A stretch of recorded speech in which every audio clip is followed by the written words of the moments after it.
बिस्मिल्लाहिर्रहमानिर्रहीम। आप देख रहे हैं मेरा यूट्यूब चैनल और फेसबुक पे लीगल ईगल्स। बात करेंगे सरकार बनाम ज़हीर अहमद और उसके ख़ानदान के मुकदमे के हवाले से। आज 9 फरवरी को एक अहम समाअत मुतवक्के थी। आज ये मुतवक्के था कि मुलज़मान के ऊपर फ़र्द जुर्म आयद होनी थी। हम काफ़ी दिनों से इस मामले के ऊपर बात नहीं कर पा रहे, ख़ासकर मैंने कोई व्लॉग नहीं किया। आप लोगों के इल्म में था कि कुछ निजी मसरूफ़ियत थी घर के अंदर, कुछ ऐसी सिचुएशन थी जिसकी वजह से मैं बहुत सारे मामलात के अंदर आप लोगों को अपडेट नहीं कर सका। आज 9 फरवरी की जो समाअत थी उसमें ये तवक्को की जा रही थी कि आज मुलज़मान के ऊपर फ़र्द जुर्म आयद कर दी जाएगी और उसके बाद ट्रायल का बाकायदा आगाज़ हो जाएगा। लेकिन आज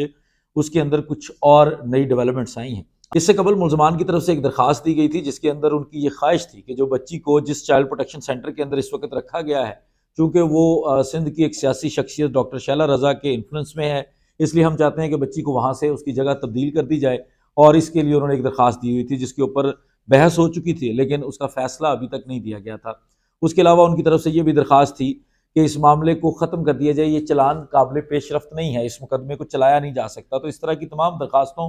को ऑनरेबल कोर्ट ने आज एक तो निपटाया है। उन्होंने मुलज़मान की ये कंटेंशन कि बच्ची को इस चाइल्ड प्रोटेक्शन सेंटर से निकाल कर किसी और जगह जो मुंतकिल करने की बात थी, उसको खारिज इस बिना पर किया है चूँकि बच्ची की जो कस्टडी है वो ऑनरेबल सिंध हाई कोर्ट के डिवीजन बेंच के हुक्म से माँ बाप के हवाले कर दी गई है। बच्ची चाइल्ड प्रोटेक्शन सेंटर के अंदर रह नहीं रही, इसलिए हम हमारी ज़ुबान में यहाँ कानून के अंदर इस चीज़ को इन्फ्रक्चस कह दिया जाता है या आप इसको गैर मौसर कह सकते हैं, जिसकी बिना पर इन दरखास्तों को निपटा दिया गया है। दूसरी तरफ जो मामला मुलज़मान के ऊपर फ़र्द जुर्म आयद होने का था, जिसमें मैं आप लोगों को हमेशा बताता हूँ कि जब फ़र्द जुर्म आयद होती है तो उसके बाद ही क्रिमिनल ट्रायल स्टार्ट होता है। उसके बाद शहादतें होती हैं, प्रोसिक्यूशन अपने गवाह लेकर आती है, पुलिस अपना मौक़िफ़ पेश करती है, उसके अलावा जो मुद्दई है वो अपनी गवाही पेश करता है और उसके बाद मुलज़मान को जो डिफेंस एविडेंस होती है, मुलज़मान को मौका दिया जाता है। पहले तो वो मुद्दई को क्रॉस एग्जामिन कर लें, उसके बाद वो अगर अपनी शहादत देना चाहें तो वो शहादत दें और उसके बाद दोनों समिंग अप आर्ग्यूमेंट्स करें और अपने मामले को कंक्लूड करें और उसके बाद ऑनरेबल कोर्ट जो है वो फैसला सुनाती होती है ट्रायल का। तो वो जो पहला एक स्टेप है जिसमें फ़र्द जुर्म आयद की जाती है, इंग्लिश में उसको फ्रेमिंग ऑफ चार्ज कहा जाता है, तो वो आज होना मुतवक्के था, लेकिन वो भी आज नहीं हो सका। उसकी कई सारी वजूहात हैं।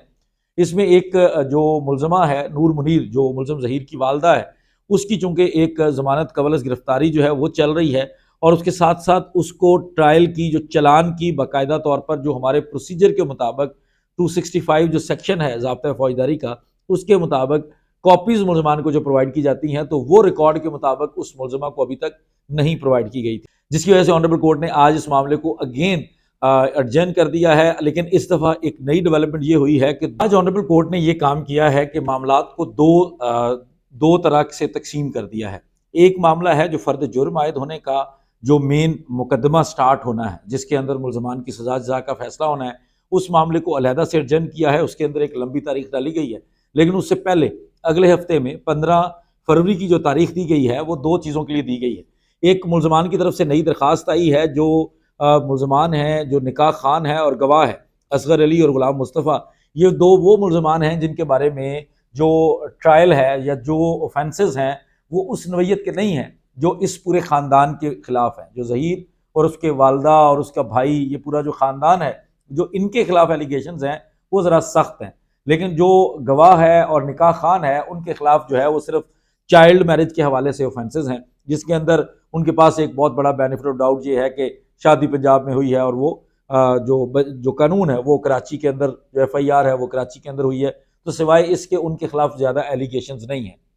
मुद्दई की तरफ से ये कतन नहीं कहा गया कि निकाह खान और जो गवाह है उनका बच्ची को अगवा करने के अंदर भी किरदार है, तो इसलिए उन मुलज़मान के मामले को पहले रखा गया है। मामला तो ये मुलज़म ज़हीर और उसके ख़ानदान वाले ही मैनेज कर रहे हैं, वकालत उनकी भी वही लोग ही कर रहे हैं जो मुलज़म ज़हीर के पे रोल पर हैं, या जो मेन मुलज़मान, जो मरकज़ी मुलज़मान, ये जो पूरा ख़ानदान है, जो ये सारा जिस लीगल टीम को मैनेज कर रहा है, उसी लीगल टीम के ज़रिए निकाह खान और गवाह का मुकदमा भी लड़वाया जा रहा है। इसलिए पहले निकाह खान और गवाह के मुकदमे को टेस्टर के तौर पर ऑनरेबल कोर्ट के सामने रखा गया है और 265 के दी गई है। 265 के होती है, मैं आप लोगों को पहले भी जिक्र कर चुका हूँ, सिंध हाईकोर्ट के एक फैसले में भी जिक्र आया था कि जब मुकदमा पूरा होने से पहले आप ये समझते हैं कि आपके खिलाफ प्रोसिक्यूशन के पास कोई ख़ास गवाही मौजूद नहीं है, आपके खिलाफ केस इतना मजबूत नहीं है कि प्रोबेबिलिटी हो कि आपको कन्विक्शन हो सकती है, आपको सज़ा मिल सकती है, तो आप इस ग्राउंड की बेस पर, इस बिना पर आप अप्लाई कर सकते हैं अपनी बरियत के लिए।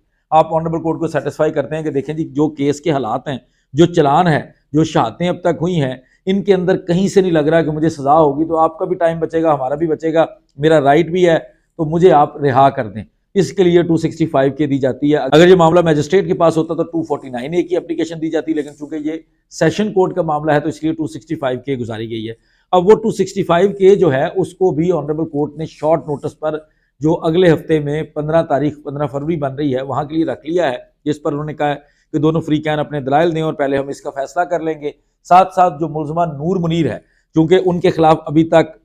उनकी अभी तक जो जमानत कबल गिरफ्तारी है वो चल रही है, और वो जमानत कबल गिरफ्तारी अगर डिसाइड होगी, अगर उनकी खारिज होती है तो जेल जाएंगी, और अगर अलाउ होती है तो अपने बच्चों की तरह वो भी आज़ाद घूमेगी। तो पहले इन दो चीज़ों का फैसला ऑनरेबल कोर्ट करेगी, और उसके बाद जाकर ऑनरेबल कोर्ट जो है वो जो फर्द जुर्म आयद होने वाला मामला है वो उसकी तरफ जाएगी। इन दोनों चीज़ों को डिसाइड करने के बाद साथ साथ नूर मुनीर को कॉपीज़ का भी, जो मेरे इल्म में है कि तकसीम करने का ऑर्डर कर दिया है, कि उनको कॉपीज़ तकसीम कर दी जाएँ, ताकि अगली दफ़ा को बहाना ना रहे, ये जो मुलजमान अवेलेबल है इनके खिलाफ फ्रेमिंग ऑफ चार्ज की जा सके और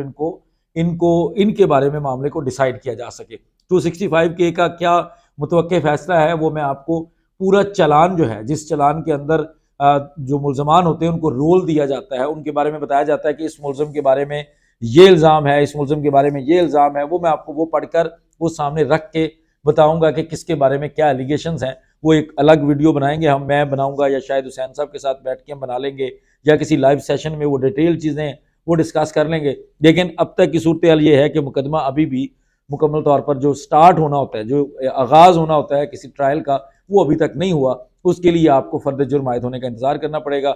फर्दर कोई भी अच्छी डेवलपमेंट होगी जिसके अंदर हमें लगेगा कि इस मामले को आप तक पहुंचाना चाहिए, आपको रिपोर्ट करना चाहिए, उस चीज़ को हम ज़रूर आपके सामने रखेंगे। तब तक इजाज़त दीजिए, बहुत शुक्रिया, अस्सलाम वालेकुम।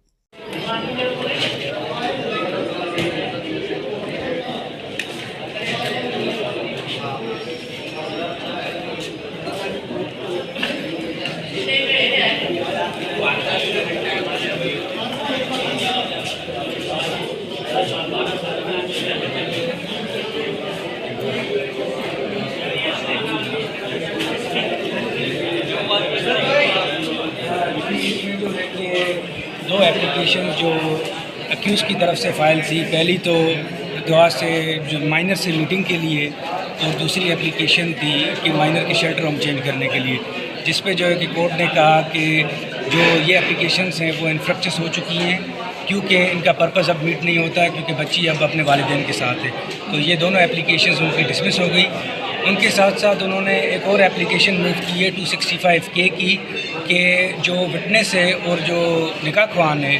तो उनकी फेवर में ये एप्लीकेशन